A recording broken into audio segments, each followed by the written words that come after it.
cœur de cette réunion de la Ligue arabe, le Soudan. Les diplomates arabes se sont mis d'accord sur la création d'un groupe de contact chargé d'une part d'organiser un cessez-le-feu et d'autre part de créer des corridors humanitaires.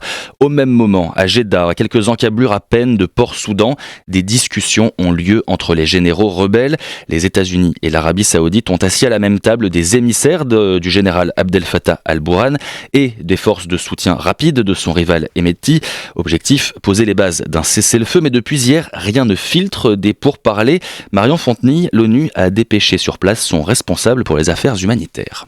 Martin Griffiths venu jouer sa partition, alors que tous les observateurs s'accordent à dire que les deux généraux soudanais qui se combattent n'ont aucune envie de déposer les armes, tant ils sont persuadés qu'ils peuvent l'emporter l'un et l'autre.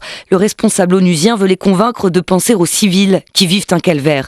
C'est le cas des 5 millions d'habitants de la capitale Khartoum, des familles en mode survie, barricadées chez elles pour échapper aux balles perdues, coupures d'eau incessantes, même chose pour l'électricité et la nourriture qui vient à manquer. Le plus dur, c'est que ce conflit surgit alors que la population était déjà épuisée par des années de privation. Un tiers des 45 millions d'habitants souffraient déjà de carences alimentaires. Au Darfour, cette proportion atteint les 80%.